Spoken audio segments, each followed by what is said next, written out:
Essa aula de História de Israel, o primeiro capítulo aí no material didático para vocês, ele começa na página 4. O título é Formação 1 dos Patriarcas ao Êxodo. E vamos fazer agora essa primeira parte da aula.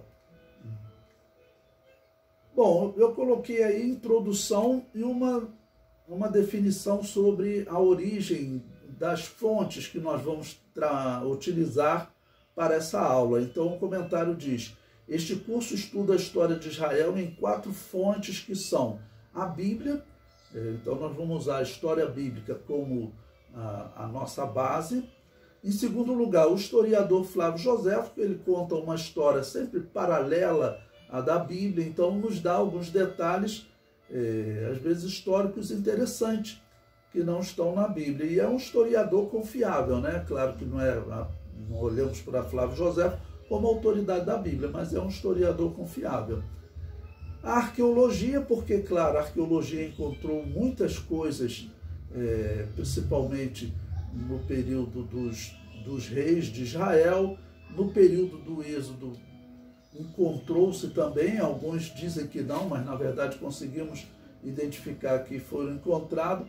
No período dos patriarcas é difícil porque os patriarcas eles viviam peregrinando, então era difícil você conseguir informação histórica dos patriarcas, né? Bom. E em quarto lugar, vamos utilizar também documentos do mundo antigo, porque o próprio Flávio Joséfo, ele vai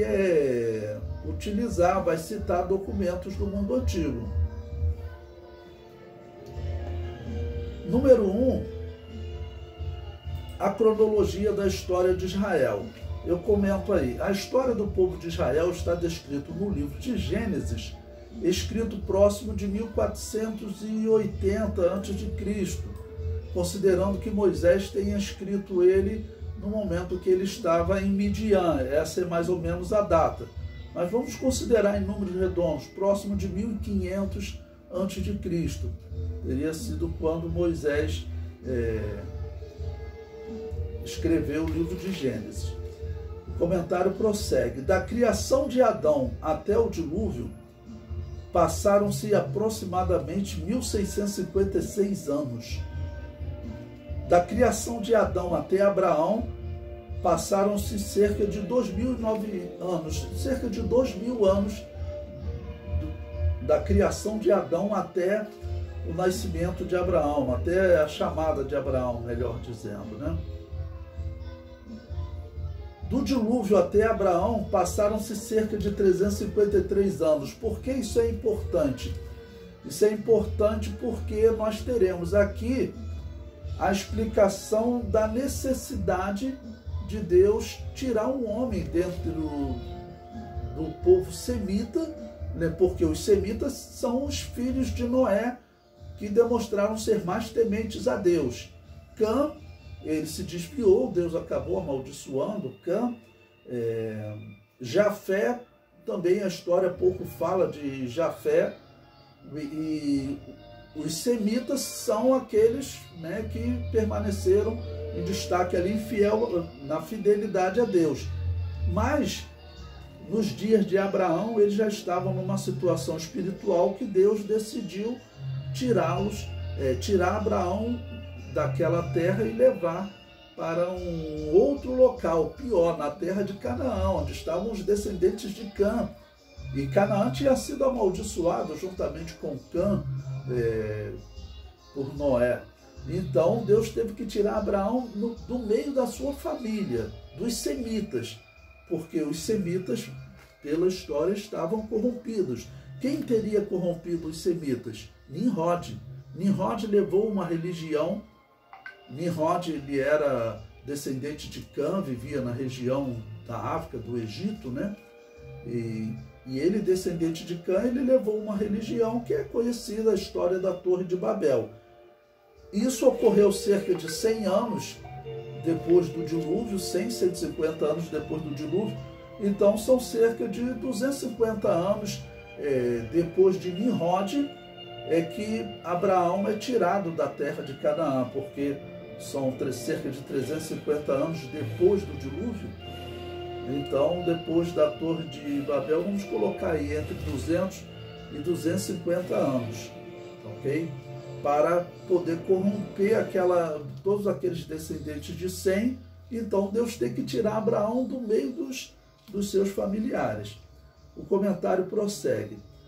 Essa cronologia de datas a partir da criação é usada pelos israelitas e chamada de Anno Mundi. Se você for comprar determinados livros israelitas, você vai encontrar essa expressão, Anno Mundi. Anno Mundi significa desde a criação do mundo, né? E aí, claro, começa a contagem de Adão, que é o primeiro tempo que nós temos. O comentário prossegue. Essa cronologia hebraica foi desenvolvida por Hillel II no ano 359 d.C., baseado na cronologia do rabino José ben Halafta, desenvolvida em 160 d.C. Então, essa cronologia no mundo utiliza essas fontes judaicas. Por isso, quando você vê o Ano Novo Judaico, está em 5.700, então é uma contagem diferente da nossa.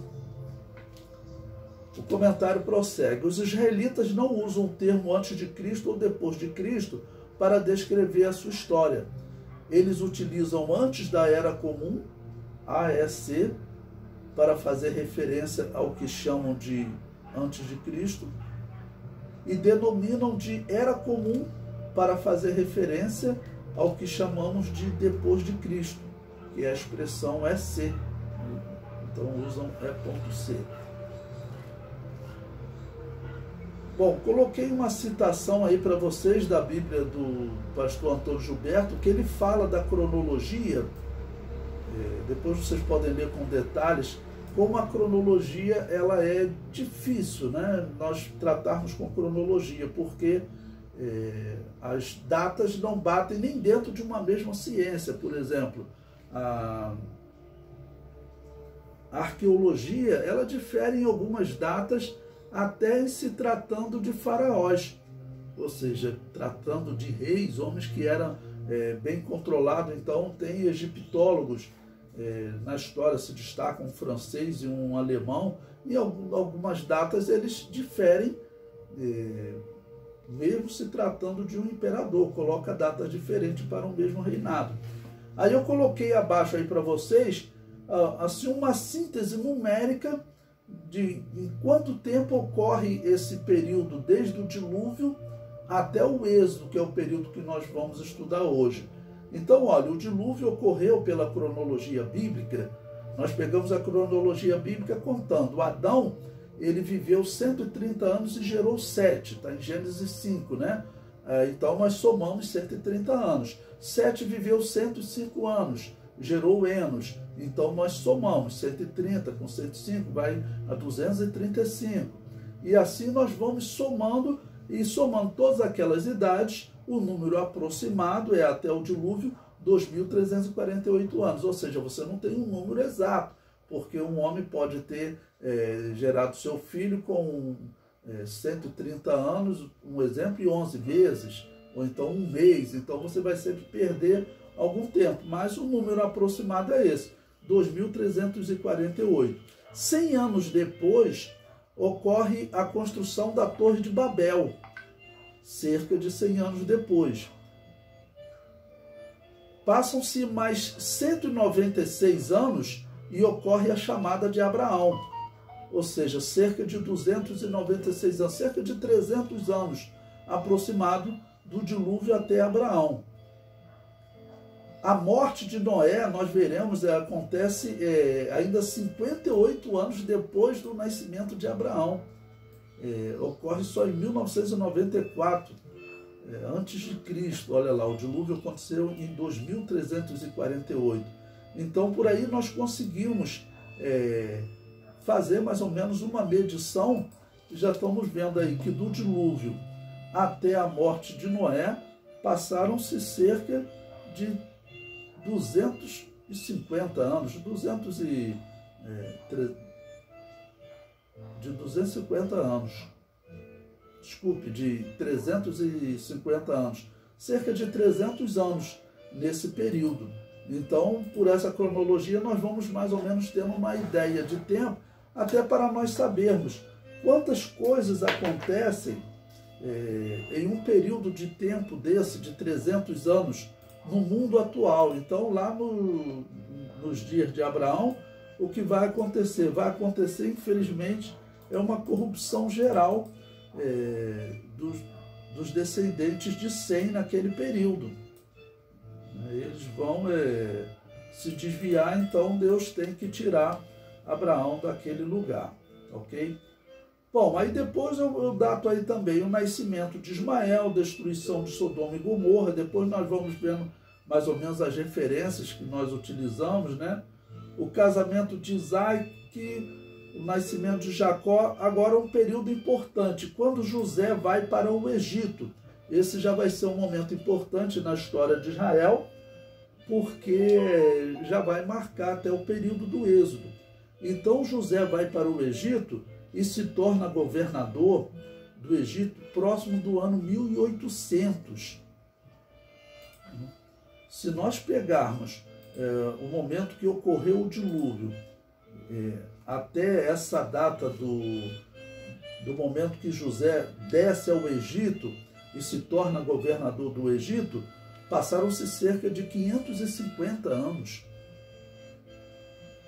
Então é muito tempo, e Deus chamou Abraão nesse período e está preservando, né, Abraão, os descendentes de Abraão, no caso, para eles se manterem fiéis a Deus, porque agora, claro, descendo ao Egito, eles correm risco de influência. E passaram-se, então, cerca de 550 anos desde o dilúvio e cerca de 175 anos desde a chamada de Abraão. E o Êxodo,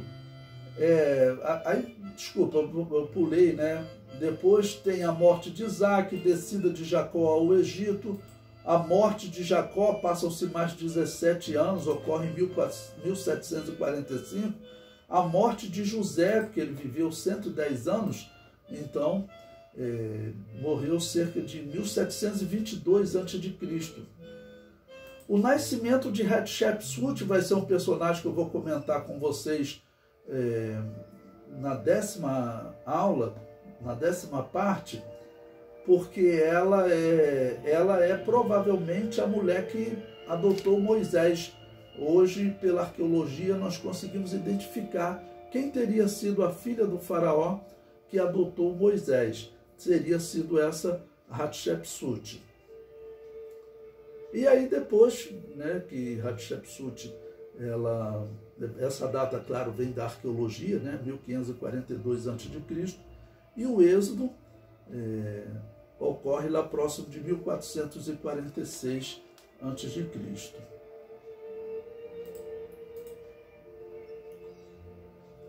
Bom, o número 2 aí no material didático, eu coloquei também os termos designativos dos israelitas. Normalmente eles são chamados de hebreu, significa aquele que vem do outro lado, né? Abraão foi chamado, o primeiro a ser chamado de hebreu. Em segundo lugar, eles foram chamados de israelita, e esse termo israelita já tem a ver com a vida de Jacó, porque é a mudança na vida do homem, né? Ele era ou enganador ou usurpador, é o significado da palavra Jacó em hebraico, e ele tem um encontro com Deus, tem o seu nome alterado para Israel, príncipe de Deus. O terceiro termo utilizado é semitas, porque são descendentes de Sem. Ok? Então, até hoje, quando se fala de perseguição a Israel, por exemplo, fala de antissemitismo. E em quarto lugar, judeus. Judá era uma das 12 tribos, mas era a maior tribo e foi a tribo que sobreviveu e retornou do cativeiro babilônio. A tribo de Benjamim era bem pequena, então aquele reino do sul, quando houve a divisão dos reinos, o reino do sul ele ficou sendo chamado de reino de Judá, porque a grande maioria era da tribo de Judá, e tinha uns poucos da tribo de Benjamim que era pequenininha. Então a tribo de Judá que era bem grande. Então esse reino ficou conhecido como reino de Judá e ficaram conhecidos como os judeus, e esse termo acabou sendo utilizado até os dias de hoje. Bom, eu coloquei para vocês também uma tabela das nações após o dilúvio, onde você tem Noé e seus 3 filhos, Sam, Sem, Cã e Jafé, tá bom? E depois os descendentes de Sem, uma outra tabela com cada um deles. Sem tem um filho chamado Arfaxade, e vem todos os filhos até Terá, pai de Abraão, que gera 3 filhos, Abraão, Naor e Arã. O capítulo 2 coloquei aí também uma citação da Torre de Babel, porque, como eu disse para vocês, ela é importante nesse ponto, já que ela vai marcar a corrupção dos descendentes de Sem. Deus trouxe o dilúvio pela necessidade da violência que havia entre os habitantes naquela época, e hoje, pelo que nós observamos na arqueologia também, a adoração à serpente, a adoração a Satanás havia naquela época diretamente. Então, Deus teve que destruir aquela civilização. E sobrou Noé, sua esposa, seus 3 filhos e suas esposas. Mas cerca de 100 anos depois, já ocorre um princípio de corrupção, né, com Nimrod e a Torre de Babel. Esse Nimrod ele é identificado na arqueologia como Ninos, o fundador de Nínive. E a Bíblia diz também que Nimrod é o fundador de Nínive, né? Na página 10 eu coloquei aí para vocês uma ilustração da Torre de Babel e conto a história de Nimrod, que aí vocês vão ler com calma depois, tá bom? Principalmente baseado em Flávio Joséfo, ele cita discursos de Nimrod, e é uma história bem interessante de vocês lerem toda essa história aí de Flávio Joséfo sobre Nimrod, que eu vou deixar para leitura para vocês.